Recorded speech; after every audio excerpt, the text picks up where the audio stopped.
We welcome you to Charles Koch Arena for the 12th annual TBT Regional Final here in Wichita, Kansas. Trip to the quarterfinals, I should say, is on the line, and no surprises here as the top two seeds have made it to this point. Last year's runner-up Forever Coogs and regional hosts the AfterShocks, and it doesn't get any better than this. Good evening, everybody. My name is Christian Filliman, better known as Philly, alongside former Kansas Jayhawk and Creighton Blue Jay Nick Baugh. Forever Coogs have played one game in this tournament, and with a different lineup from last year's squad, and we really didn't know what to expect from them in round two. But with the performance they put up against Fire Family, this team looks just as hungry as the Cougars from last year. Absolutely. They played with amazing purpose. They executed. They shared the ball. They shot 59% from the floor, had 18 team assists, and their backcourt got busy from beyond the arc. Tevin Smith, Tyrese Radford, and Pearson all shot it great. When you think Houston, you think of defense and rebounding and toughness, but they won that first game with their offense. We'll see what the offense looks like this evening. AfterShocks have been dominant in this year's tournament, winning by 23 in round one against No Excuses and by 17 against Challenge ALS. The new additions combined with the AfterShocks core group have them acting at a level that is incredible. See if you're vibing with me on this. I could say that they've TCB'd in the TBT so far. Are you rolling with that? I'm rolling with that. Okay, you're good with that. They have. I mean, they've just been businesslike. They've dominated their first two opponents, and you said it. The newcomers, a.k.a. the bench, have really loomed large. 90 combined bench points in 2 games for Sabande, Hammonds, Woodard, Keene, Goodwin, Santos Silva. All those guys have really come in and made a big impact, but you still got the old veterans of Rashard Kelly, Marcus McDuffie, and Connor Frankamp. I love the blend of this roster. They've looked really good, and in front of these home crowds, they're looking to put on a great performance. You've rattled off a couple of names for the AfterShocks, but let's get into our players to watch, starting with Forever Coogs. Well, for me, I'm going to go with Juwan Roberts once again. Didn't have a huge game in the first contest, but he's fresh off a Final Four in San Antonio just a couple of months ago. He's fresh off of playing with the Utah Jazz in the NBA Summer League. What he did do well was he passed the ball well. He led Forever Coogs in assists in that first game. I think playing through Roberts in the post is a good place to go. Let's not forget about the X Factor, the sixth man. The AfterShocks crowd tonight is going to generate a great deal of buzz in this historic venue. Moments away from the start of today's game. Looking forward to this. Well, big news in the world of TBT as La Familia lost about an hour ago. So what that means is Wichita State and the AfterShocks, they can host and have home court for the rest of the tournament if they continue to take care of business. So a lot of hooting and hollering inside Charles Koch Arena from these AfterShocks fans because they know there's a chance they could play right here on this court for the rest of the tournament. Speaking of hooting and hollering, let's take a look at the rules real quick. That's right, 4 9-minute quarters. These games go quick. 6 fouls and you're out. FIBA goaltending rules, we saw that a couple of times, meaning you can take it off the rim. The elam ending, probably the best way to wrap up a basketball game. The clock turns off. The first stoppage under 4 minutes in the fourth quarter. A target score is set. You had 8 points to the team's leading score, and that becomes the target score to get. So every game ends on a made basket. Forever Coogs wearing the white jerseys, AfterShocks wearing their black. Tip-off right here, and we are underway live from the bright lights of the Roundhouse. It is round 3, the regional finals here in Wichita, Kansas. Forever Coogs shot the lights out of this place in their previous encounter against Fire Family. Look for them to get hot early as Juwan Roberts muscles his way against Santos Silva. Smith had one heck of a game as he drives into the paint. Turns around with the fadeaway. His first shot, no good. Rebounded by the AfterShocks. Santos Silva really did a good job on B.J. Burns in their previous matchup and did a nice job on Juwan Roberts, one-on-one in the post on the first possession. Santos Silva only had 12 points and 4 rebounds, but you said it, the defense that he applied was dynamite. His first attempt is good. AfterShocks get on the board quick. And that's something that Forever Coogs is going to have to be cognizant about, because if this AfterShocks crowd starts feeling it, it's going to be really loud in here. It's going to be really tough to think and concentrate. As we see a foul on the floor, Rashard Kelly. You, of all people, know how it is playing in this building, having competed at Creighton. I think we joked about this on the last call. You lost a frequency level of being able to hear taking free throws right in this very court. January 2008, I shot 2 technical foul free throws in this building after Craig Marshall got teed up. You said it. My ears are still ringing all these years later. Robinson spinning on Frankamp, kicks it out, turnover. Excellent defense by the Wizard of Wichita, Connor Frankamp. Only had 2 points in the last outing against Challenge ALS, but 15 minutes played, so see if he starts to get a bit of run here for Zach Butcher's squad today. Well, every time Frankamp's on the floor, you have to be aware of him. You have to stay attached to him. He attracts attention.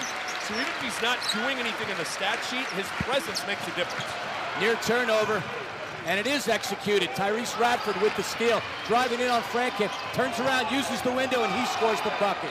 Radford is a baller. Second team All-SEC at Texas A&M. He had 20 points 2 days ago. He can really fill it up, and for a scorer to get a layup early, look out. 20 points to go along with 7 rebounds. Different look for the AfterShocks today as they start Trey Wade. Three-pointer off the mark, picked up by Wade. Wade, bucket, and the foul! Trey Wade did not score the other night. Only had 2 assists and a steal, but a strong start for the young man. Getting the start today in lieu of Marcus McDuffie. It's always a good option if you can bring in Trey Wade off the bench, but getting the call to start, that's a junkyard dog. Played here at Wichita State, was also at Arkansas on that Elite 18. He really plays with some toughness. Connects on the three-point play. Yeah, Greg Marshall gave him the Junkyard Dog Award 4 times. That's a tough award to get once, let alone 4 times. Seeing Radford squaring up against Keene. Tough bucket, the roll is good. Quick outlet to Keene, going one-on-one. Ball is loose. And that's gonna go back to Forever Coogs. Marcus Keene is a guy that needs to get on track. Talking about a guy that averaged 30 points per game in 2017 at Central Michigan, but he has been ice cold so far here in the TBT with the AfterShocks, just 5 of 24. They need his scoring. What he has been doing, though, is contributing to his teammates' success. 4 assists, not to mention getting to the line, putting the opposition in foul trouble. Here's a chance of defense here by the 6 men.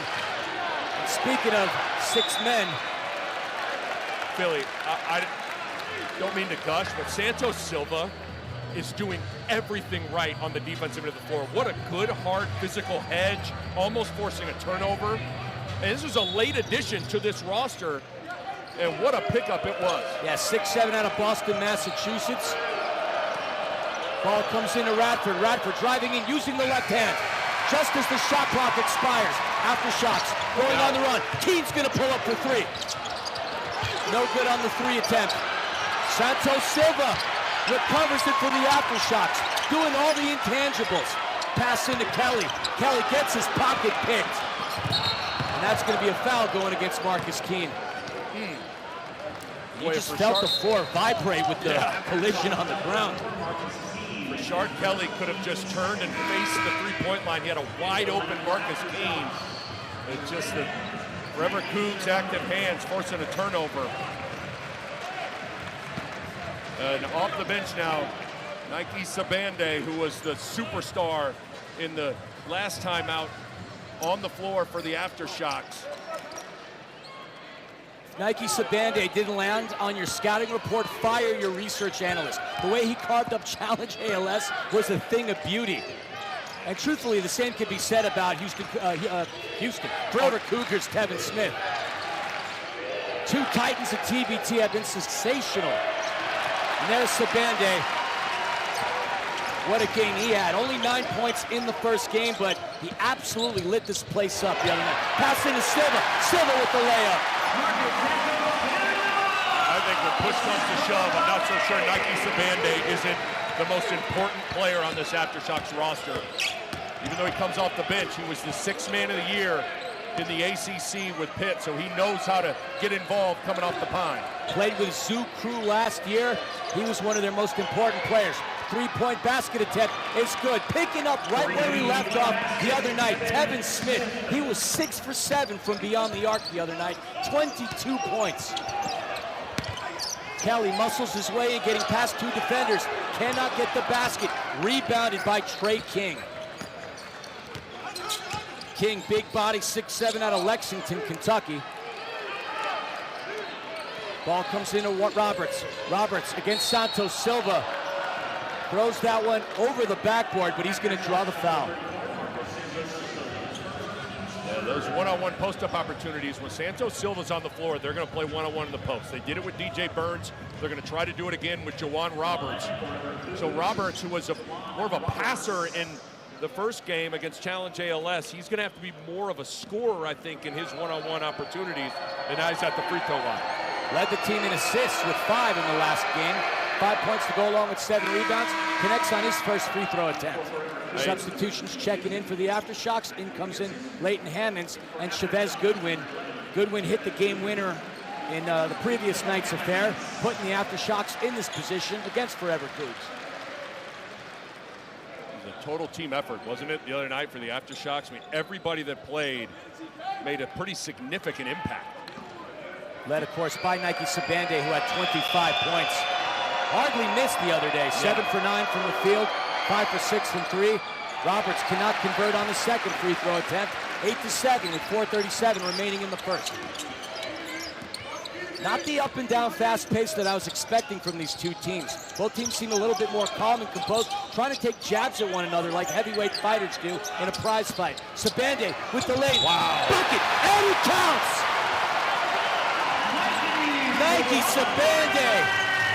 Call him the butcher with the way he carved his way down the lane.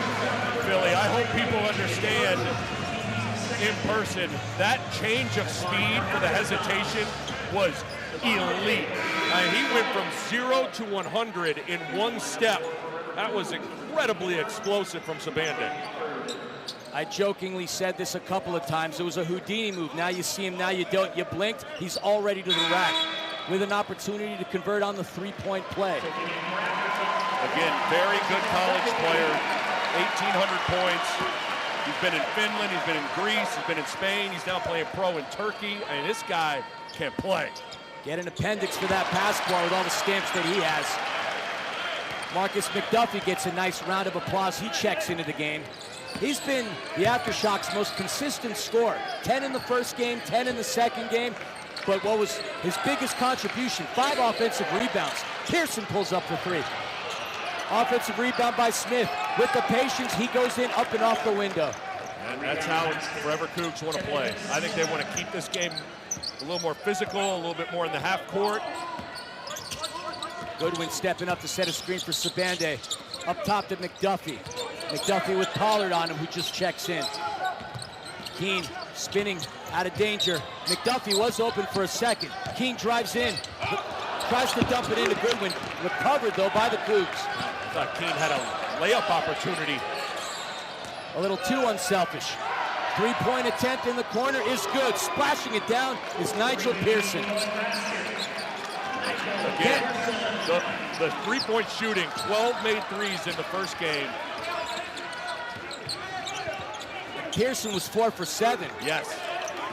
Sabande driving through the lane. Sabande! I don't know what's harder, to catch lightning in a bottle or to hammer home a dunk quite like that. It is deafening here at Charles Koch Arena. Nike Sabande creating an atmosphere. Roberts into the paint, gets his shot blocked by McDuffie, but the official's going to call a foul, much to the chagrin of the AfterShocks crowd. And folks, that's going to send us into our first break. 2 minutes and 52 seconds remaining here in the first. Forever Coogs up on AfterShocks by 1. We're going to step aside for a quick H2O break ourselves. We'll be back to go over a couple of stats with you. You're watching the TBT live on YouTube. We play the goaltending rules except for on free throws. The foul bonus occurs with the 5th foul of each quarter. And finally, TBT uses the 11 thing.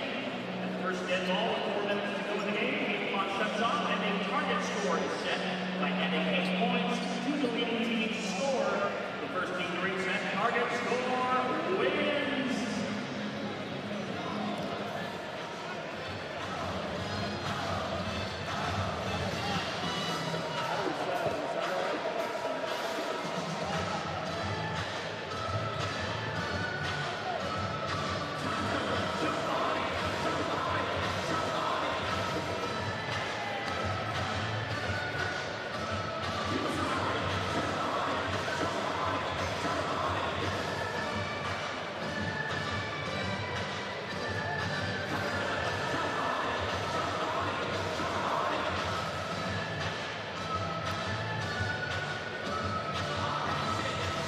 Back here in Wichita, Kansas, for the regional final here between the top-seeded Forever Coogs and the second-seeded AfterShocks.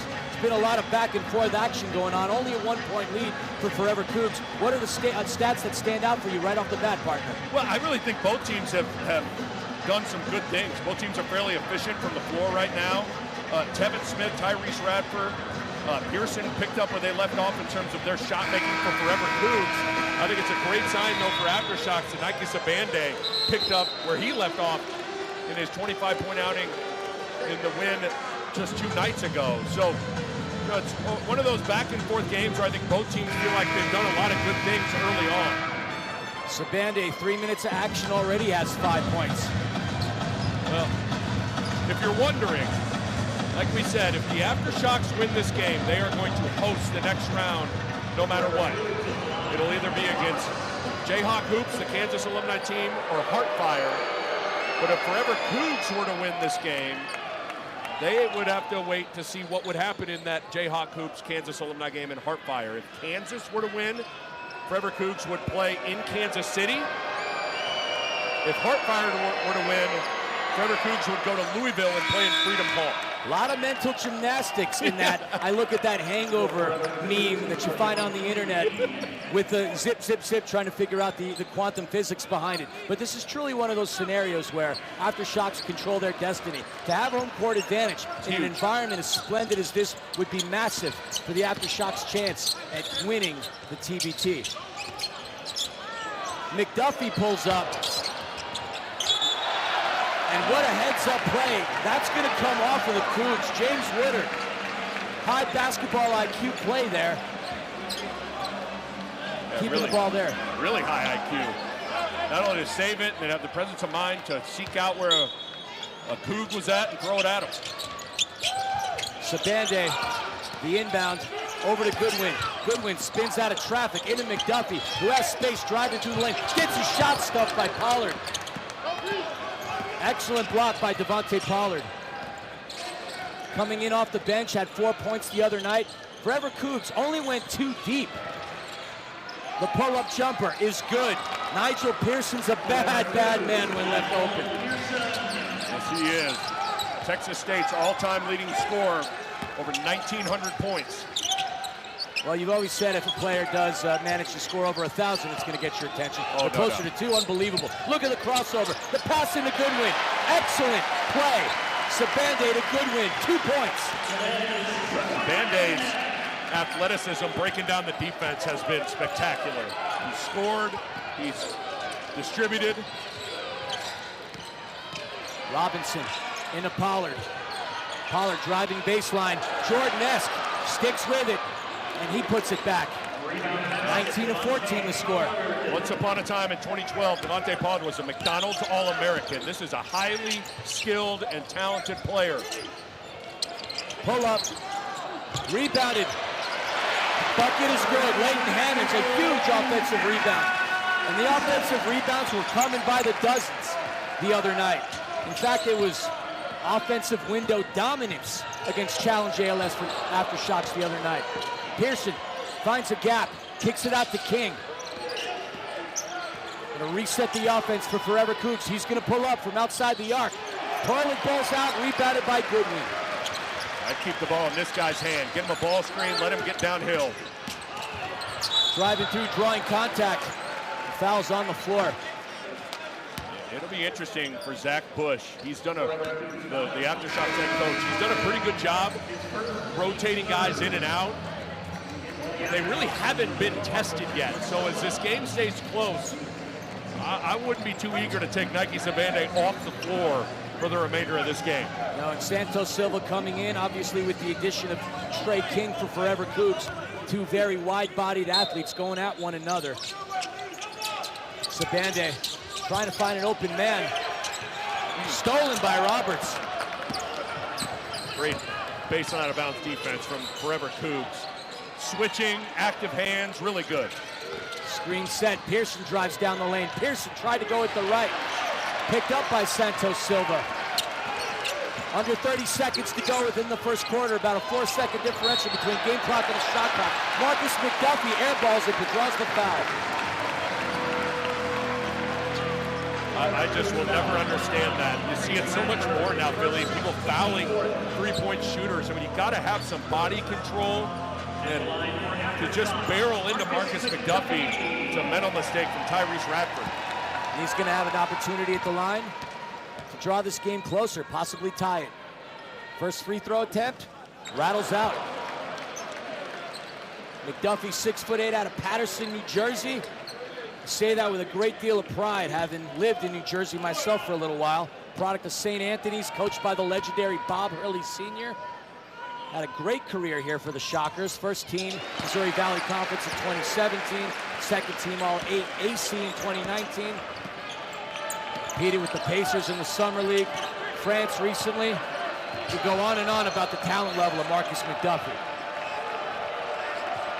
AfterShocks got a rebound here. Coogs are flying at the offensive glass because it's the last possession. Robinson kicks it out to Radford. Radford pulls up. He hits. 3 seconds left on the game clock. That's going to do it for the first quarter.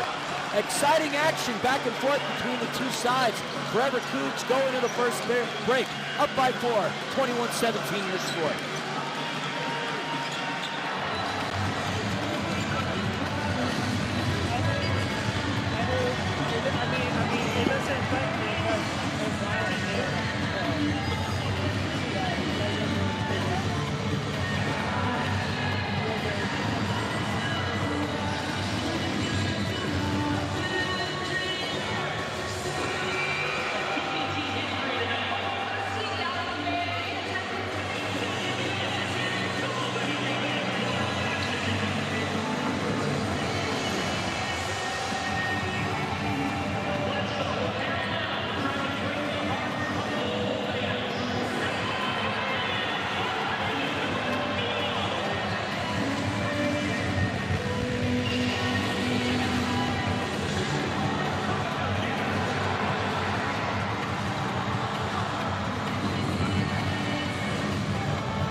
Your score as we're getting ready to start the second quarter.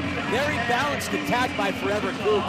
Every player, with the exception of Galen Robinson, has managed to score. Kevin Smith and Nigel Pearson with 5 apiece. For the most part, the same can be said about AfterShocks, but one thing that does pop out is both teams shooting the ball at a very high level. Yeah, both teams really efficient offensively. The only inefficiency was the turnovers for AfterShocks in that first quarter. 5 turnovers for the AfterShocks. So when they weren't turning it over, they were scoring at a pretty good clip. But that's kind of what Forever Coogs does to you. They will trap, they'll be aggressive, they'll be physical. You got to be able to handle that physicality with their defense. But I agree, Philly. I think both teams offensively were pretty good. So Nike Sabande is going to start the second quarter on the bench. In comes Connor Frankamp. See if he can start getting hot early. The man is also deadly from beyond the arc. You mentioned the turnover scenario. AfterShocks, very uncharacteristic of them, as they've been really good at protecting the basketball, at least in the first 2 games of their TBT experience. This is a team that has a lot of history within the TBT, currently with 14 wins, 5 losses historically. Kelly pulls up for 3. Off the iron, rebounded by King.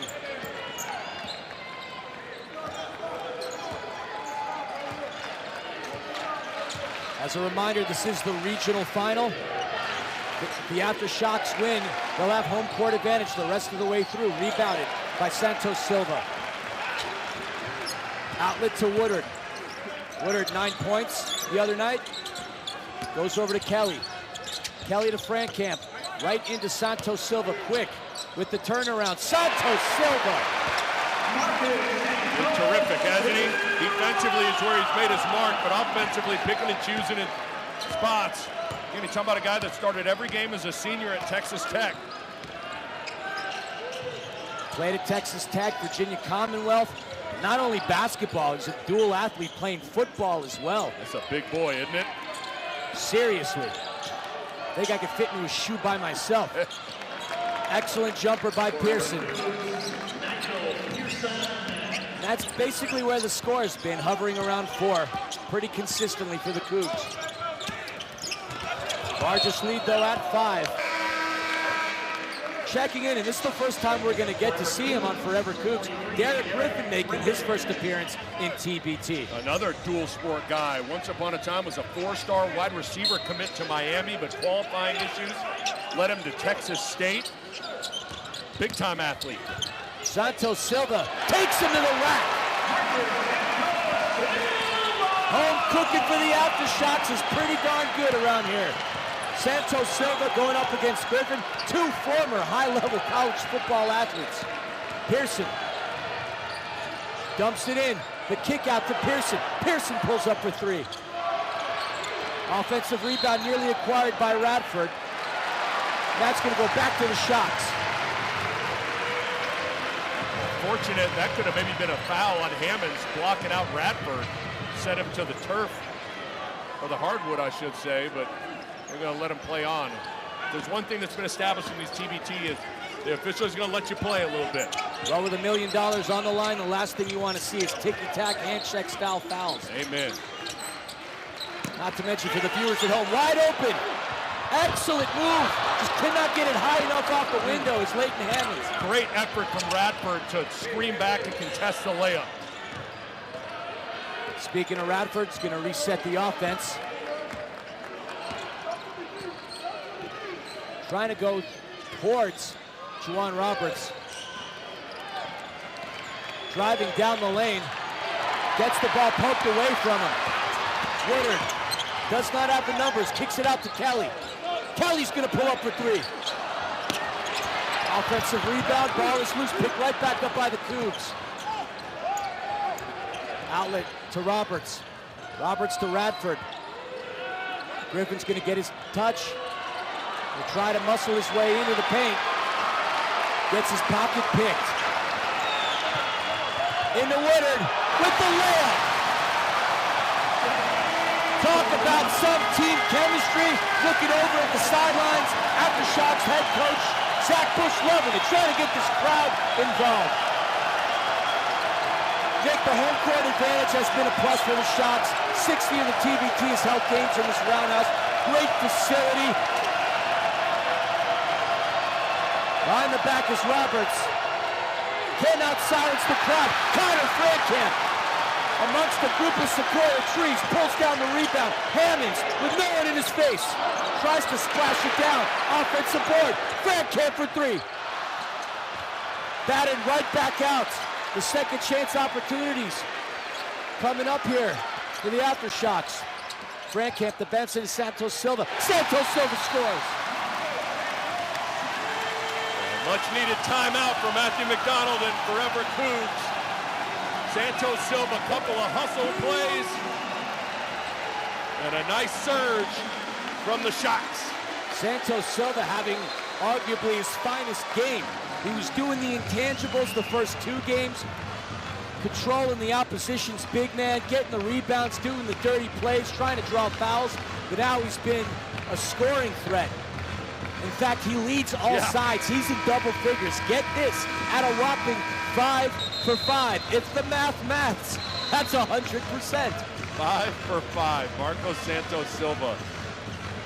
What a start offensively for him. Again, a guy whose calling card so far has kind of been on the defensive end of the floor. But he scored one-on-one in the post there. A little nice short roll floater from Frankamp in a little 2-man game.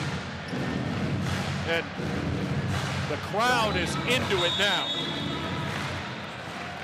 Hearing a little bit of We Will Rock You by Queen. rock legends. And speaking of rock legends, rest in peace to the great Ozzy Osbourne. Yeah.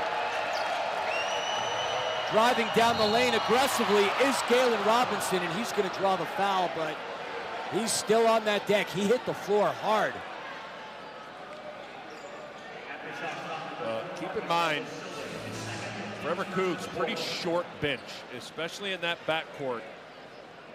Hopefully, Galen Robinson, who was the Iron Man for Houston from 2015 to 2019, second all-time assist leader in American Athletic Conference history, and this guy is a very important fixture in Houston basketball. Probably would like to get that free throw attempt back. He's going to chalk it up to the ball slipped out of his hands. Or you wonder if he's just a little banged up still. Yeah, he hit the deck pretty darn hard. He did. When we feel the floor thump on our feet, you know it's hard. And I know my Nikes felt the vibration. Robinson's attempt is good. Registers his name in the scoring column. So he'll take a seat. Tyrese Radford will check in. But something to keep an eye on is how he's feeling. He'll go take a seat, hydrate himself a little bit, hopefully get back on the court.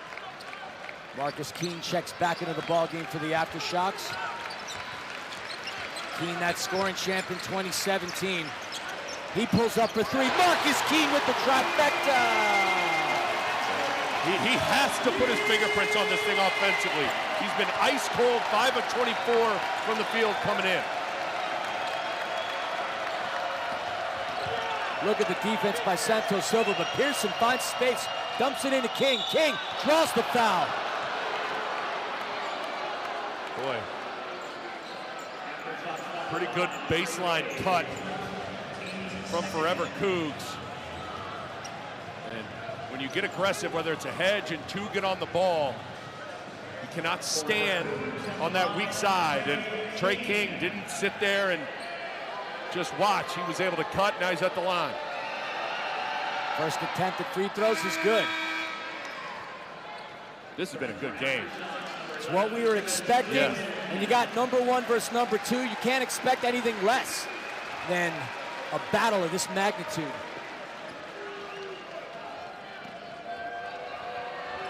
Second free throw for King. Converts successfully on both of them. King now up to 4 points. Cuts into the Shocks lead, 28-26. Keene pulls up on Pearson. Marcus Keene. You talked about how dangerous the shots were going to be if Keene gets hot. Keene struggling in the first two games. A couple of quick baskets here in the second quarter. Look at the drive and the hustle in by Radford. Shocks on the run. Keene's going to pull up. Heat check time. What an athletic rebound by Tevin Smith. Big time board from Tevin Smith. I've often wondered what life above the rim looks like. I can't help you with that one. You and I will both have to wonder together. Smith crossing over, getting past Frankamp. Too strong. Forever Coogs been a little out of control finishing on their drives. Frankamp. Look at the pass into Goodwin. And Goodwin's going to draw the foul. Excellent ball movement by Connor Frankamp. And that's going to lead us into immediate timeout, but we're going to stick around here and rap about what we've seen thus far. AfterShocks up by 4 as we're approaching the half. Very strong start. Forever Coogs had a nice 4 to 5 point lead for a good portion of the first quarter, but AfterShocks starting to get red hot here, outscoring Forever Coogs by a margin of 14-5 in the second. Yeah, it's been all AfterShocks in this second quarter here. They've settled in, they've stopped turning the ball over, and Forever Coogs has had a hard time figuring out exactly where they want to go with the basketball offensively. You know, a year ago, they just put the ball in Rob Gray's hands and let him get busy. He was, in my opinion, the best player in the TBT a year ago. This fell short to Carmen's crew in the finals. And there's still some hope that Rob Gray could join the team at some point, but he is not here now. And I don't don't know if you want to get Jawan Roberts back on the floor, play through the post to him, but I think Forever Coogs has got to figure out some things offensively, because what has happened, Philly, is they've struggled offensively, and that's gotten some open floor opportunities for AfterShocks to run and attack either with an advantage or not a set defense. And the disadvantage Forever Coogs are going to have now is the fact that Marcus Keene is playing with a lot more confidence. He didn't have a problem putting up the shots in the first 2 games.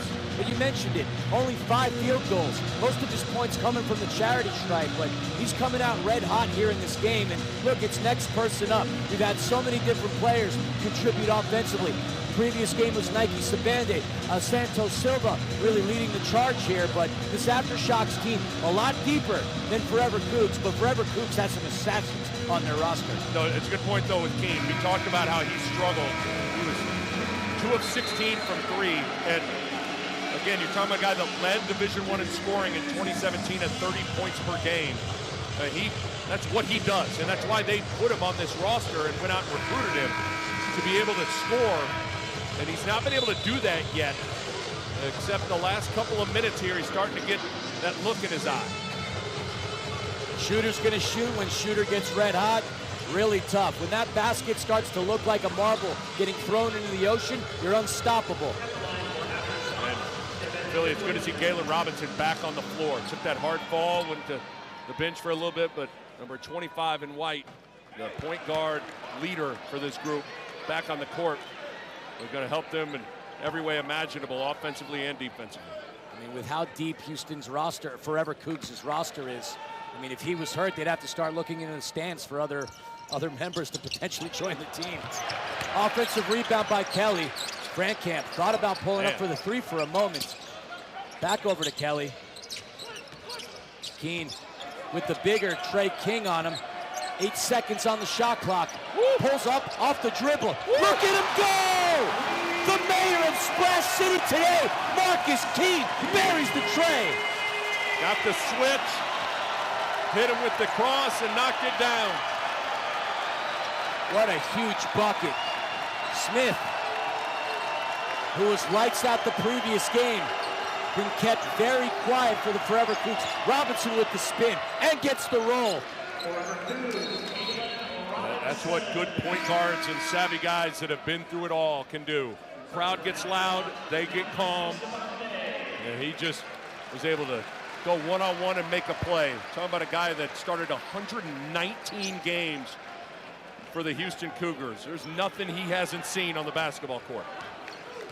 Nike Sabande checking into the ball game for Connor Frankamp. Keene with Robinson on him. Screen set by Goodwin. Loses the dribble, and that's going to go back to the Cougs. Got a little too fancy, and that's also good one-on-one defense from Galen Robinson. Getting into the ball, forcing a turnover. So again, we said him getting on the floor, helping you on both ends of the floor right away. 2 minutes and 20 remaining here in the half. This game is exactly what we expected. Back and forth action. Sabande forcing the turnover. Does not get the bucket. Offensive rebound and the putback. Nike Sabande coming off the bench, to me is the equivalent of Superman going into the phone booth. Coming out, lighting up this crowd. Incredible. Smith trying to go one-on-one with McDuffie. Kicks it out to Robinson. Under 2 to go here in the half. Robinson driving down the lane. Kicks it out. Smith for the 3. Kevin Smith with the triple. Another great play from Robinson, though. Gets a piece of the paint, finds a shooter. Crowd was roaring. Great poise. Kevin Smith now up to 8. 2 for 2 from beyond the arc.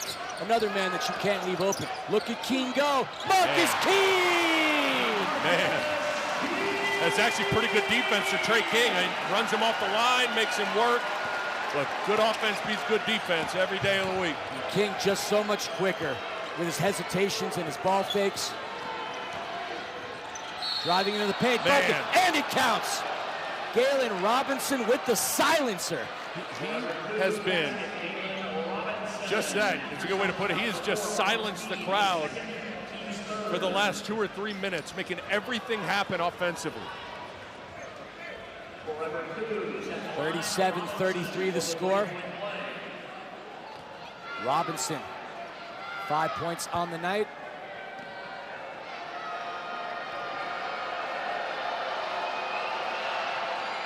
Cannot convert on the three-point play.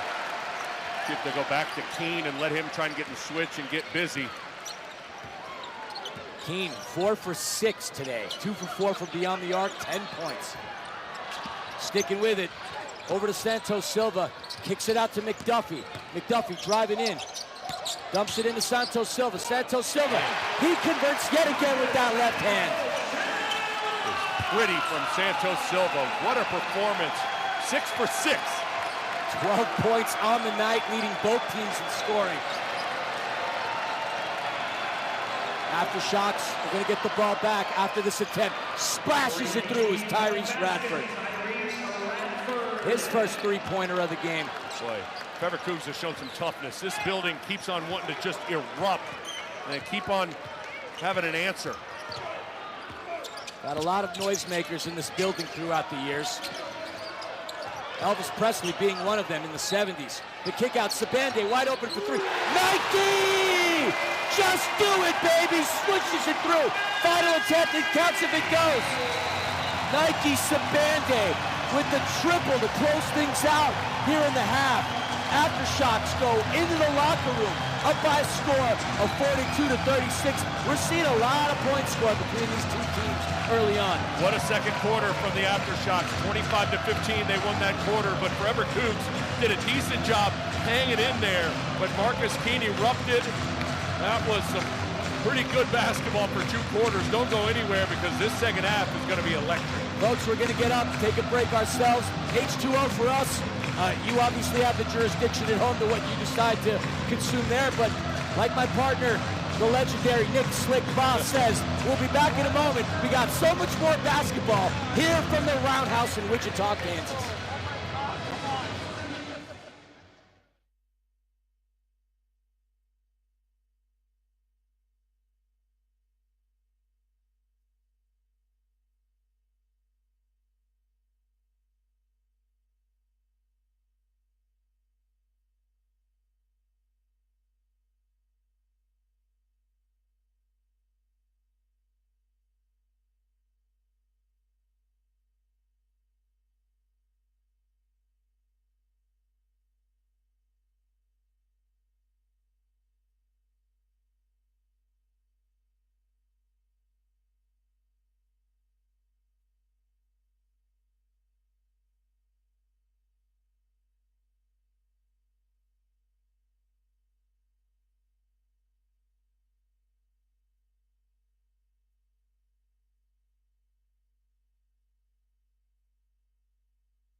getting ready to start the third quarter here in the regional finals in Wichita, Kansas, live from Charles Koch Arena.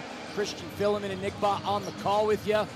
Exciting stuff, partner, between the two sides. 42-36 the score, and as I mentioned a time or two, this is what you'd expect in a matchup featuring the number 1 and 2 seeds in the regional. High-level basketball in that first quarter, or excuse me, that first half, and it felt like there were a couple of times that the AfterShocks were ready to really put Forever Coogs on the ropes. I know Forever Coogs is down 6, but I actually thought they did a pretty decent job down the stretch, in particular Galen Robinson stopping the bleeding a little bit. But the AfterShocks in that second quarter just really dominated the game. They've dominated the glass. They're plus 12 in the glass.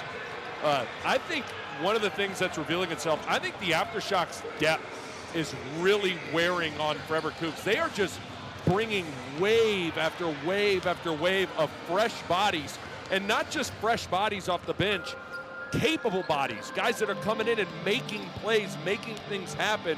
And so I think Zach Bush has done a nice job. It can be challenging in a short situation to not shorten your bench. He's done a good job, I think, sticking with those guys, trusting them. And so we'll see if Forever Coogs can kind of withstand the fresh bodies and depth from the AfterShocks. I think this game really opened up for the AfterShocks once Marcus Keene really started lighting things up, having, without question, his best game of the tournament. 10 points on 4 for 6 shooting. He really sparked the electricity here in this building. But as you mentioned, Galen Robinson was getting pretty hot, operating as the silencer. Nigel Pearson as well. Very balanced attack from Forever Coogs.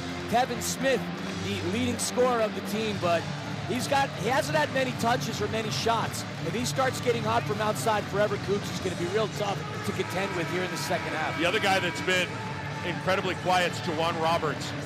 0 field goals. He was 0 for 1, only 3 points, doesn't have a rebound. He's got to loom larger in this second half as well. The other thing that stands out, how about the fact that AfterShocks, they're 15 for 20 from 2-point range. They have really scored efficiently inside the arc.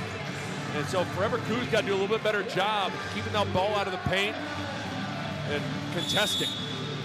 Both teams with field goal percentage over 50. The AfterShocks very close to 60 at 58.1. And we are underway to start this third quarter. Right into Roberts, trying to get him going. Santos Silva sticking with him. That one rattles out. A foul off the ball. Not sure if it was Santos Silva. That a lot of bodies flying around there.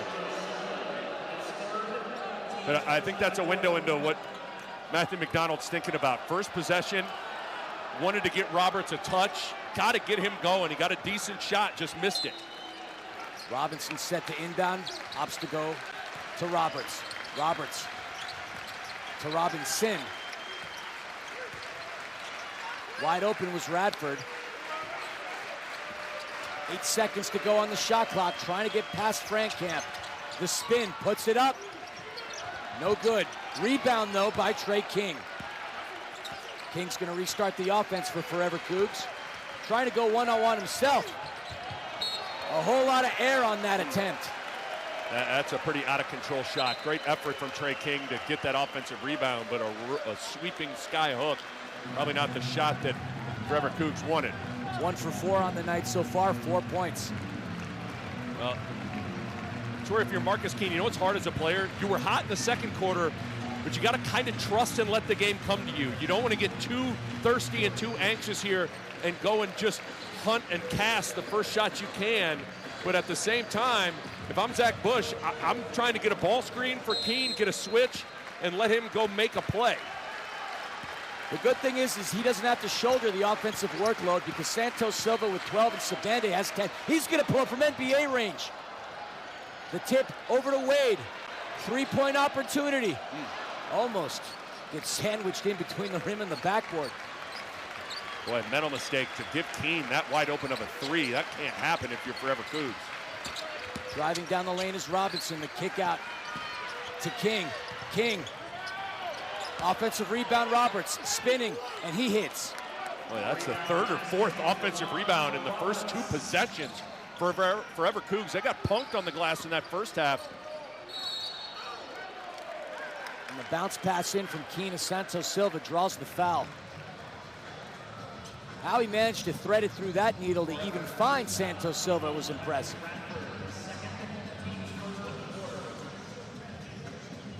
And we've heard a lot of 90s music at halftime, and that brings up the song by Bare Naked Ladies, If I Had $1 Million. And I bring that up because whoever wins this one's going to head to the quarterfinals with a shot at getting closer to $1 million. Keene hits the deck, but great display of sportsmanship by Roberts. So as far as fouls are concerned, for those viewers tuning in for the first time, it's 6 fouls to foul out. No one in foul trouble for Forever Coogs. Santos Silva for the AfterShocks, though, currently sitting at 3. Keene driving in. That's chemistry right there. Those two have never played together.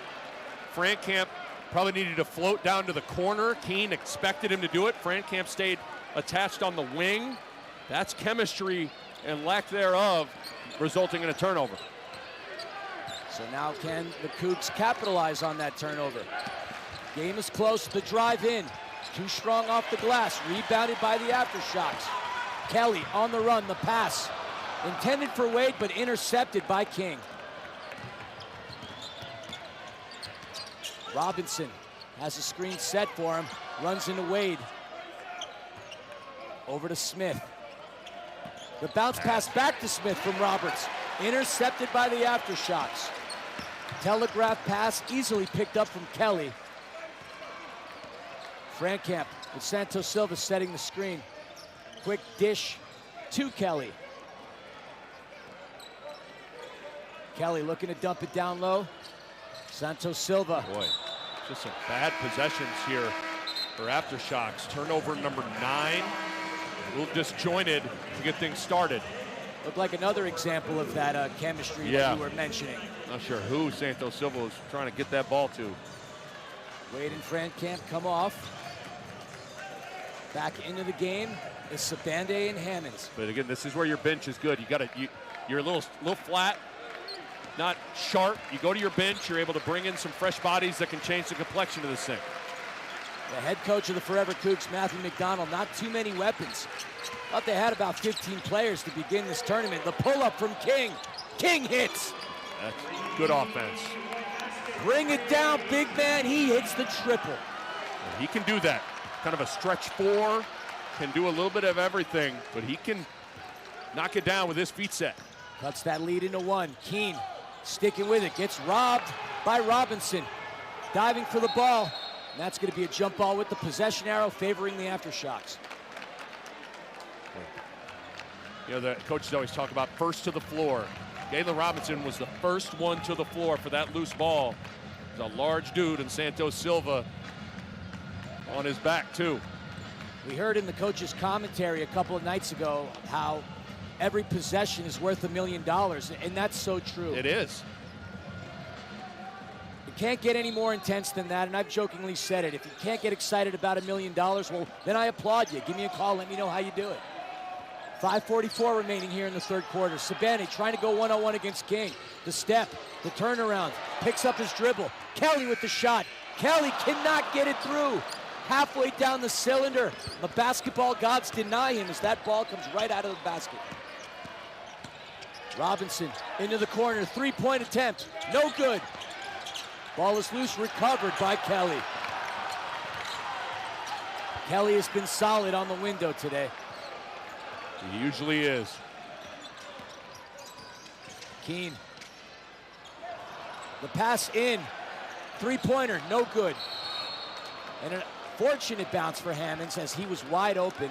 That one gets tapped to him, but cannot convert on the 3. Chavez Goodwin of the AfterShocks and Devontae Pollard for Forever Coogs getting ready to check into the ball game.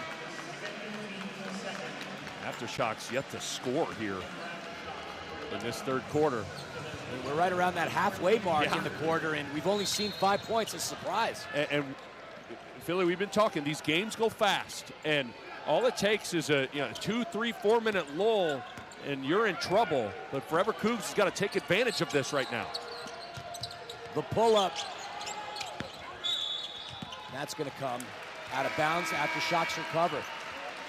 where what's hard is when you have a full season and this is your team, you got a whole phone book of plays you can run to get you in something. Your playbook's pretty thin because you just started getting together, but whatever Zach Bush has in the playbook, I think you got to run something to manufacture some offense. Allowing Sabande to go one-on-one. Sabande the drive, gets his shot stopped, but that's going to count. Goaltending. You know it's a pretty good play? Just get the ball to Nike Sabande and get the heck out of the way. That is genius coaching. You, my friend, should be a coach. You should have a clipboard in your hand rather than some cans on your ear. Well, one of my favorite lines ever is from Nick Saban. He said, in big moments, don't think plays, think players. Who do you want to have the ball? Get him the ball, get out of the way. It's not only Sabande, Santos Silva and Keene have been red hot for the AfterShocks. Jawan Roberts muscles his way in, but Chavez Goodwin denying him.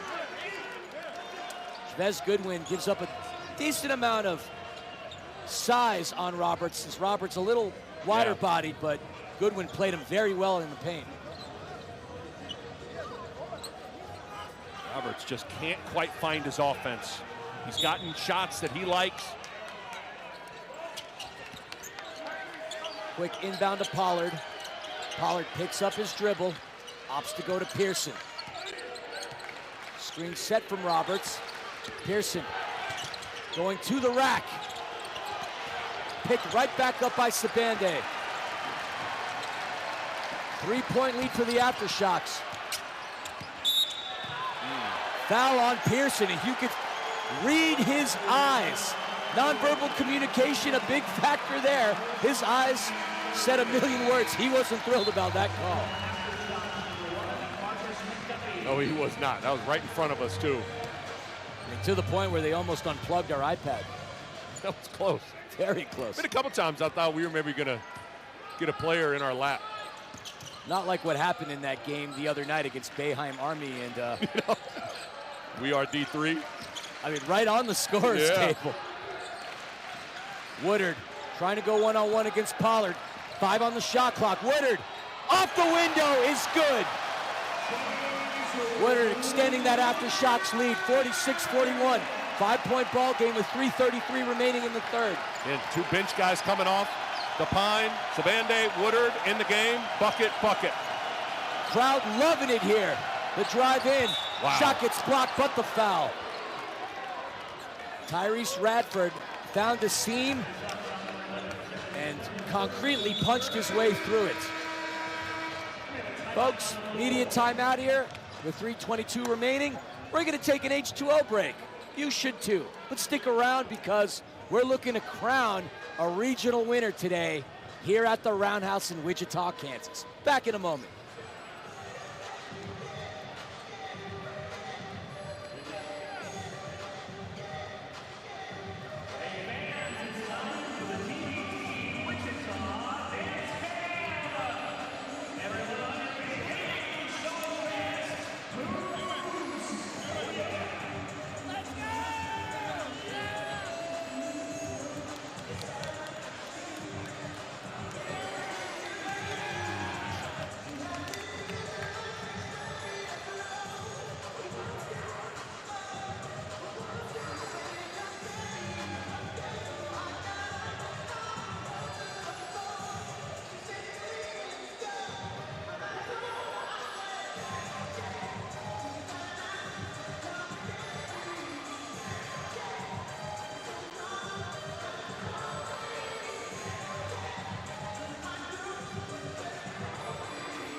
All right, media timeout.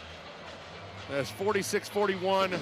The AfterShocks on top of Forever Coogs, which was a start to this third quarter. Wasn't the prettiest of basketball. Both teams really locked in defensively. And both teams have combined 4 of 17 from the floor. Right now, I think Philly, both teams are switching a lot of screens, getting into the ball, and it's leading to a lot of one-on-one basketball. And it's kind of whoever can win those one-on-one matchups. You've seen Sabande win a few and Woodard win a few. Now let's see if Forever Coogs, as Radford's at the free throw line, he was able to hit the gas and get all the way to the basket, but neither team finding very much rhythm to start this third quarter. Both teams really playing very physically with one another, and those seams that keep open make it really hard for the penetrator to punch it through. I mean, we've only seen 9 points in the third quarter between the two teams. 5 for the Coogs, 4 for the AfterShocks, as Radford connects on his first free throw. Both teams got out to a really good start in the first and the second quarter, but the offense has slowed down a bit for both squads. Excellent trip for the Coogs. Oh man, near turnover. Pretty good gasp from the crowd here. Yeah, you could have heard a pin fall, as the saying goes. Hammonds gets his shot blocked. Goodwin. And Goodwin's going to get called for the travel. Very active defense from Forever Coogs. Into the ball, closing out. Just getting AfterShocks to play just a tick faster than they want to. AfterShocks up by 3. Forever Coogs looking to chip into that lead. Smith pulls up for the tie. It's good. Tevin Smith with the triple. How many times have we said that the past couple of nights? Quite a few. Tevin Smith with the tie. Incredible shooting so far in this tournament. Only missed 1 3. He's made 9 of 10. Sabande gonna muscle it out, but jump ball and possession arrow favors the Coogs. Forever Coogs just taking a page out of the Kelvin Sampson playbook here, just kind of making the game ugly, making it physical, making the opposition uncomfortable. And I like right now giving Galen Robinson a break from having to bring the ball up the floor. He put the ball in Radford's hand, running Tevin Smith off screens. Radford, a very capable scorer in his own right. 9 points, second leading scorer on the team. Penetrating through, cannot get the roll. Ball is loose, picked right back up by Roberts. That's Jawan Roberts. The pass in, cannot fall. Good cut into the lane by Pearson. He's not blessed with the basket on his attempt. Under 2 to go here in the third quarter. The pass into Hammonds, back over to Woodard. Offense resets itself. Mismatch here, Philly. Santos Silva with the spin. Recovered by McDuffie. Back over to Santos Silva. Woodard for 3 with 7 on the shot clock. The rebound. Oh my Lord! Nike Sabande hopped it into an elevator and took it to the 10th-foot floor with that dunk.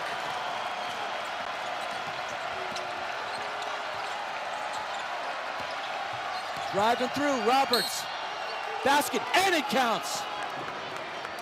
Jawan Roberts, as this crowd wanted to blow the lid off of this place, Jawan Roberts with a quick bucket that silences the 6th man here at the Roundhouse. Forever Coogs has done a nice job. Anytime this crowd's kind of gotten into it, they've had an answer right away. That's an incredible tip dunk from Sabande. That was remarkable. But I think one of the things that has been clear coming out of the break is I think Forever Coogs, that message at halftime is get on the offensive glass. They have really done a good job getting extra opportunities in this second half. Roberts converts on the three-point play as he shushes. Motions to shush the crowd.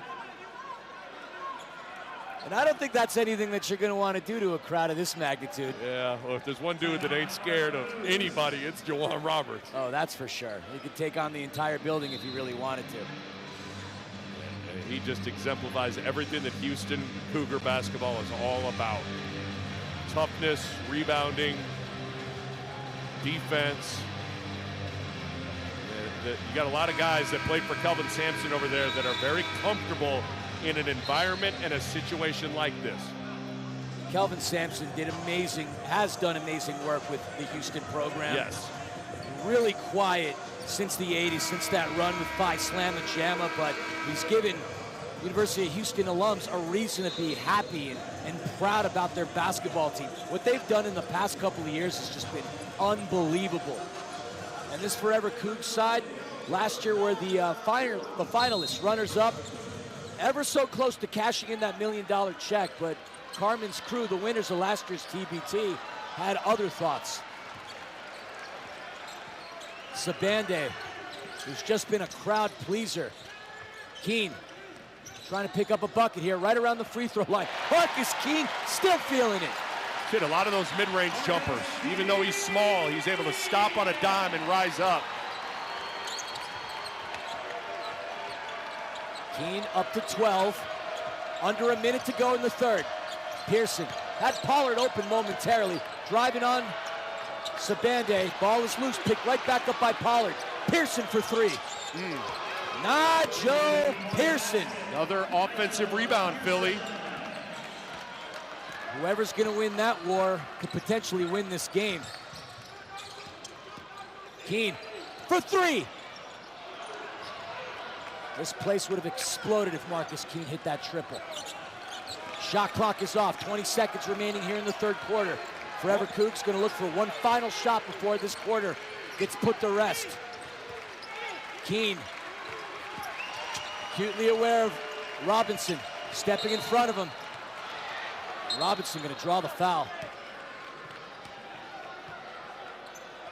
Not what you'd want with 6.3 seconds remaining in the quarter. That's a mental mistake there. I'm not sure if he wasn't aware of the foul situation, but now you're putting Robinson at the free throw line. Forever Coogs up by 2, looking to add to that mark. Well, regardless of how these final 6 seconds unfold, man's quarter from Forever Coogs. Really, really good third quarter from Houston. Both free throws missed. Look out. Keene driving in, puts it up.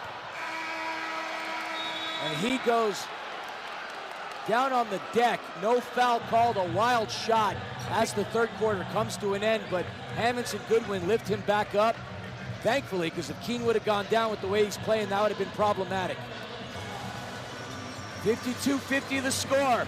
One more quarter to go, inching ever so closely to that Elam ending.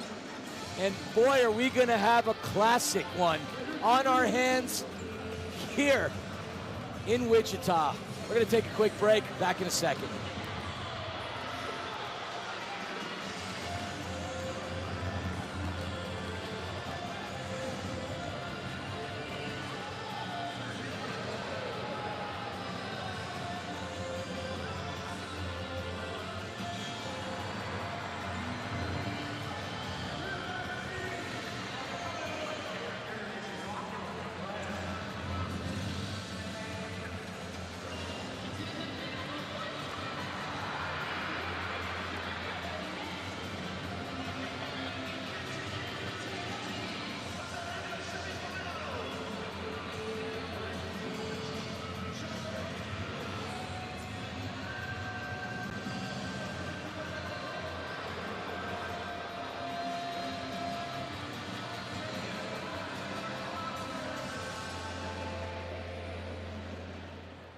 Fans, a reminder, TBT using the Elam ending at the conclusion of tonight's game. At first dead ball, 4 minutes to go. The game clock. All right, welcome back to Charles Koch Arena. I'm Nick Baugh. That's my man Philly, Christian Filliman. And boy, I hope you are ready, because this fourth quarter is going to be big time. What a third quarter from Forever Coogs. Outscored the AfterShocks 16-8 and really imposed their will on how this game, what they want. They got on that offensive glass, they got physical. I'm not only ready, but I'm nervous, Nick. I don't have any fingernails anymore. I might have 1 or 2 cuticles. I've been chomping on them. You're not nervous when it comes to a game like this. There's clearly something wrong with you. Now, coming up to the half, we had 2 teams that were shooting the rock really well, above 50%. Both teams, though, have come a little bit back down to earth. Not a very good shooting display by either Forever Coogs or the AfterShocks. Both teams right around that 30% mark, but hold your horses. In my case, bring out that oxygen mask, because we're in for a stellar 9 minutes. Well, I should say 5, and then an Elam ending. Yes. which we'll explain to you momentarily. Every game is going to end in a game-winning basket. And more on that in a moment. Woodard pulls up for three with Pearson in his face. Woodard! With the triple. AfterShocks regain the lead, 53-52. And a possession that was going absolutely nowhere, and Woodard bails AfterShocks out. Feeling that confidence, because I didn't think he had the space, but he found it. The quick answer by Pearson, rebounded by Sabande. Will the Shocks smell blood in the water? Over to Keene. Keene to Hammonds. He has a three. Off the back end of the iron, but an offensive rebound. And that's going to stay Shocks ball. I am fascinated to see. Zach Bush has done a good job rotating guys in and out. But in the fourth quarter, who does he want to close the game with? I'll be real interested to see ultimately who's on the floor for the AfterShocks. Zach Bush, the head coach of the AfterShocks. That's going to go the other way. There is a man that knows something about winning here in Wichita. Zach Bush is it.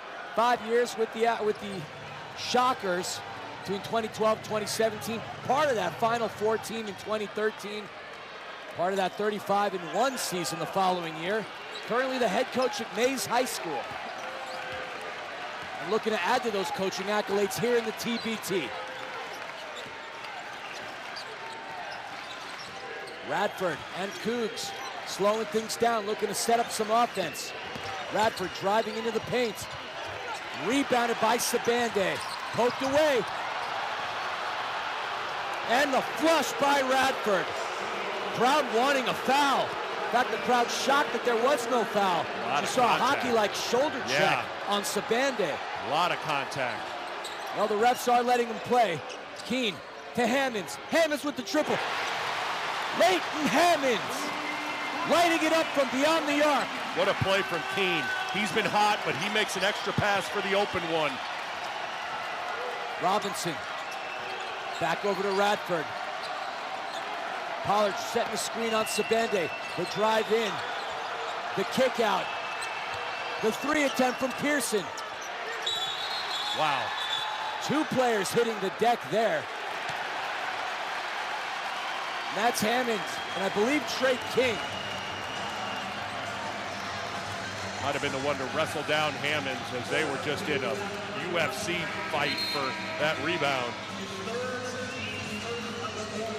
Well, you love the intensity, in particular with so much on the line. A trip to the quarterfinals, inching ever so close to $1 million. Gotta be careful over there if you're Derek Griffin. You're on the court talking to Hammonds. These officials going to have to get this under control, as obviously the stakes are high and the emotions are high right now. Both teams heading to their respective benches. See a little bit of dialogue between Sabande and Goodwin. Not sure what they were saying to one another. Goodwin didn't necessarily like it, but Sabande rallies him back.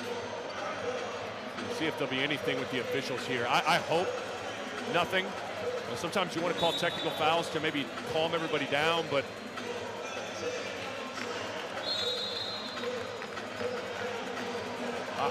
the intensity is high. I mean, this game is physical, and we're not even to the elam ending yet.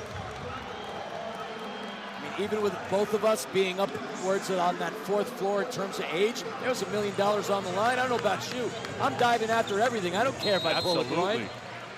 I mean, I'm practically pulling my groin watching these two teams play. Now or never for both teams. The drive in from Keene. Turnover. Smith out to Radford. 6:35 on the game clock, but as we go to that four in the first stoppage, the drive, excellent take by Tyrese Radford. Game's now tied. Sabande to Hammonds, another attempt at three, rebounded by Robinson. I like the ball in Radford's hands right now. I think he's made some good decisions. The pull-up from Robinson. Cannot get it. Rebounded by Goodwin. Radford currently leading Forever Coogs in points. 13 on 5 for 11 shooting. Nike Sabande leading the way for the AfterShocks with 14. The kick out, 3 attempt. Man, Hammonds has gotten a handful of really good, clean looks and just missed them. The 34% three-point shooter in college, very capable.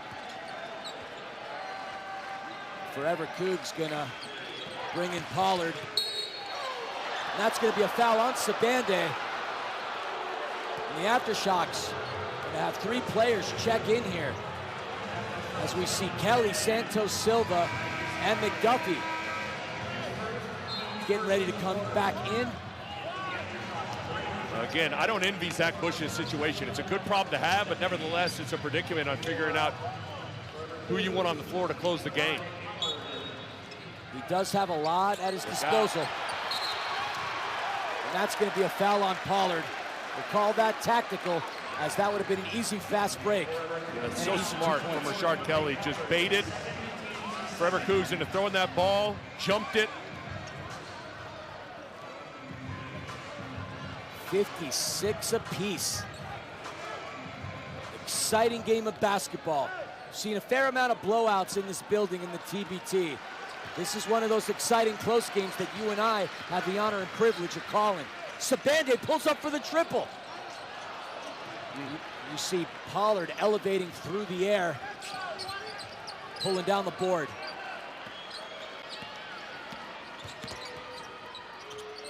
Back over to Robinson. Roberts steps up to set the screen. Robinson driving in high off the glass. Santos Silva recovers. Sabande driving in. Sabande off the glass. Does not get the roll. Picked right back up by Smith. I like the push, everything but the finish. Pass into Pollard. Pollard sticking with it, out to Smith. Smith to Robinson. Back over to Radford. The big man steps up to set the screen. Back over to Roberts. The swat, but the foul. The Boo Birds are flying out today. That's tough. There's definitely contact. I think there's been plays similar to that haven't been called, but that was contact. I think one of the hardest things to do right now, Philly, when I watch the TBT and I get in these moments is, can you have a next play mentality? If you miss a shot, something doesn't go well, you've got to be able to turn the page and not let one mistake become 2. With $1 million on the line, that's easier said than done. But right now, I think there's a lot of guys that are hung up on things that have happened a play or 2 or 3 ago, and they got to be able to turn the page.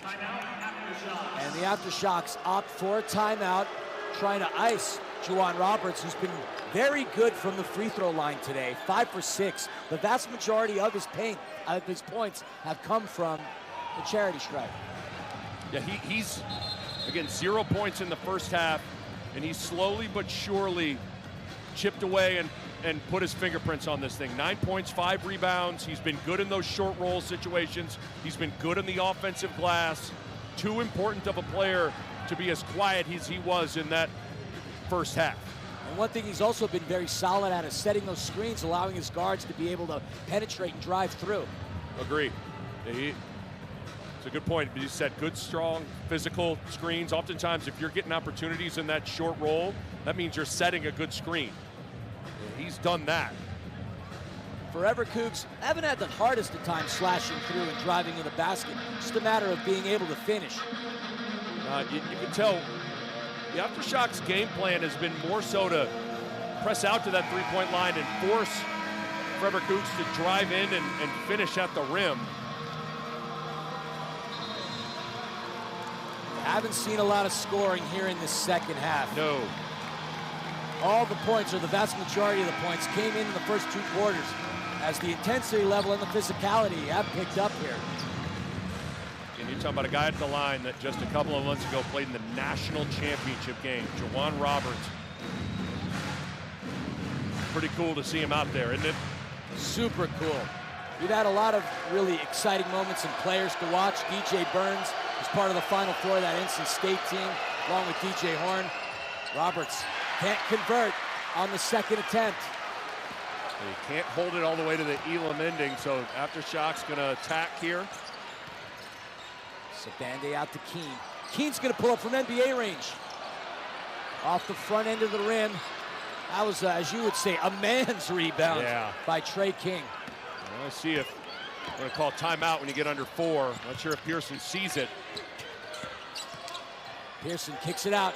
King almost punches through his second triple of the night, halfway down. A mistake from Forever Coogs. They could have called a timeout and triggered the Elam ending. Instead now, AfterShocks with a chance to tie or take the lead. Keene to Kelly. Kelly for 3.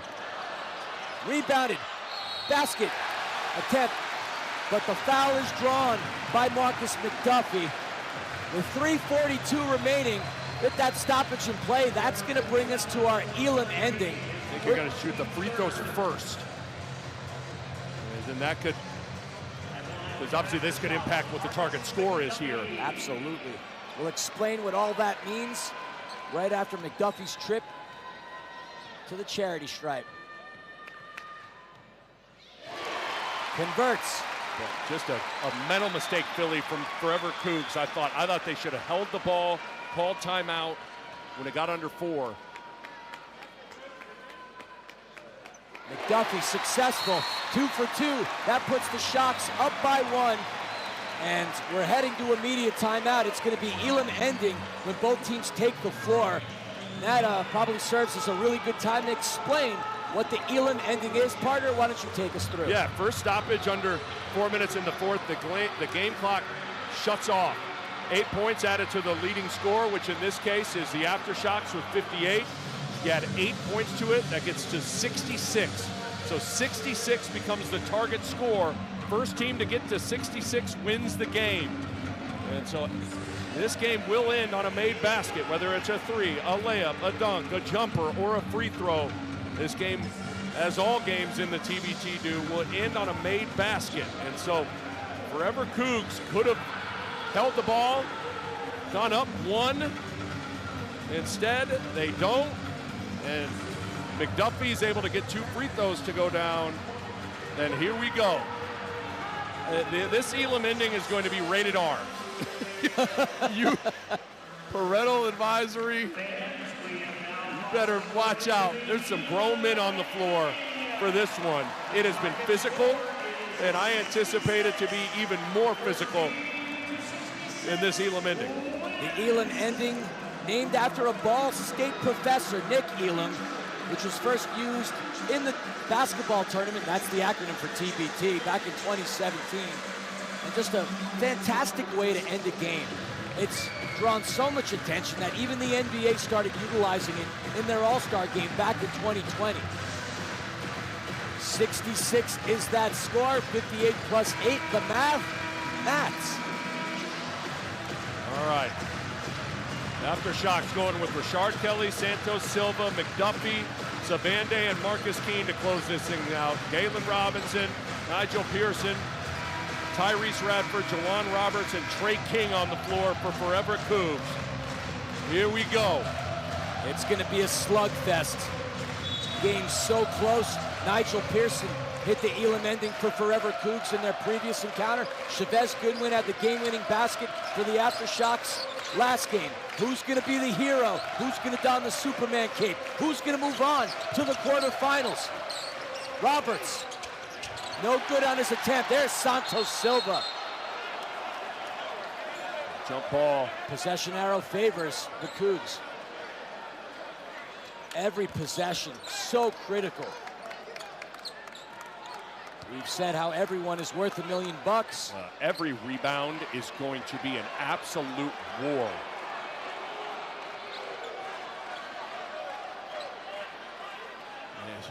Everybody on both ends, because the AfterShocks are crashing too, but Forever Coogs is for sure crashing. Everybody's got to be a rebounder on the floor.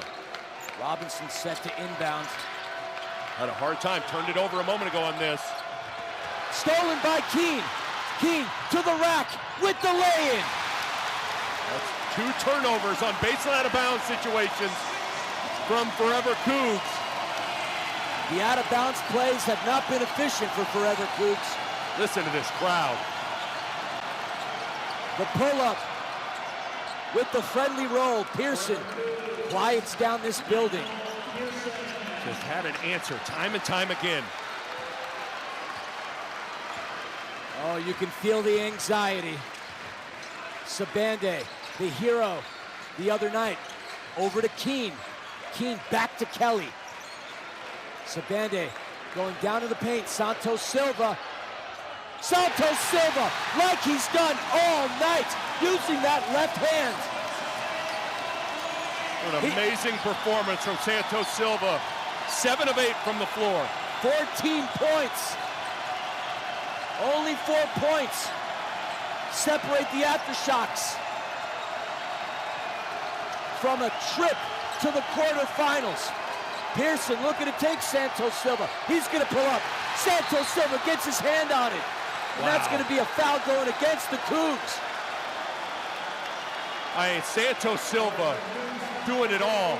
Unbelievable effort to guard the ball, block the shot. And I think it's a good timeout for Coach McDonald. You can feel this place is juiced up. All momentum on the AfterShock side. You want to calm things down if you can. Oh, I don't know how anybody could be calm in this situation. I don't think I've stopped shaking my right leg. And I know it's not because of the Red Bull. I don't have the wings. I'm just highly entertained. And hopefully you folks are at home as well. This has been a dynamite basketball game. But still, up for the taking. Let's see what Forever Cougs head coach Matthew McDonald draws up. He's been the Houston Cougars video coordinator since 2022. Works very closely with Kelvin Sampson. I think as much as anything right now, this timeout's about poise and just getting guys to, like I've been saying, have a next play mentality. It's pretty simple what's going on out there right now. You have to be able to guard one-on-one, and you got to be able to block out and track down rebounds. The game has a way of simplifying and the Elam ending, and who can maintain that poise oftentimes emerges victorious. Well, you said it, the momentum does favor the AfterShocks. They've got the edge, they've got the crowd, they've got the experienced group. They also have the depth. You'd have to wonder how much fatigue factors in, and fatigue has the potential to make a coward out of the greatest athlete, but if you're gonna blame fatigue in a scenario like this, you don't deserve to be in a scenario to win $1 million. Well, back to Santos Silva, one-on-one. Santos Silva to Kelly. Does not get the friendly roll, rebounded by Juwan Roberts. Great look, good movement off the penetration. Important trip down the hardwood for the Cougs. Radford spinning past Keene. Radford to the basket. No good. Ball is loose. Recovered. Roberts Big with time. the putback. 1,000 rebounds in his career in Houston and a big one here in the TBT. Cuts the lead to 1. 66 is the target score. Keene. Well, he wanted it. The pass into Santos Silva. The spin. He's going to draw the foul. He has been so effective. Anytime that he's had his hands on the ball that low in the paint, it's been very tough for Juwan Roberts to stop Santos Silva. And Juwan Roberts is saying, you got to help me. You're having to put 2 on the ball with Keene because he shot the ball so well. The other 3 Forever Cougs guys got to be flowing and rotating as Silva slip into the basket.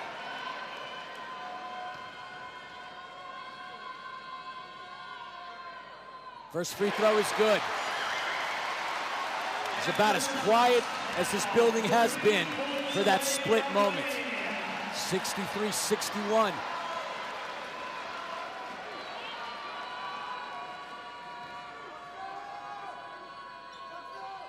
Second free throw attempt, no good. Off the back end of the iron, rebounded by Robinson. 2-point game. Whatever happens here, you got to put a body on Juwan Roberts when this ball goes up. He is going after every rebound. Tyrese Radford Forever Coogs leading scorer, drives to the basket. What a strong take. Looking for the foul as well, not getting it, but we're tied, 63 all. Tyrese Radford shouldering the offensive workload. He's up to 15. Keene. No threes if you're Forever Coogs right now. You've got to press out to the three-point line, and Coach Bush wants to talk things over. A three-pointer wins it, and this is where it's hard, because sometimes when you get that target score and you're 3 points away, you get tunnel vision on going for the three. If you're the AfterShocks right now, it doesn't have to be a three. Now the scary thing is obviously it's the same scenario on the other end of the floor, because Forever Coogs is a three-pointer away from winning this thing. But if I'm Zach Bush right now, I see this all the time in the TBT and these Elam ending. This does not have to be a three.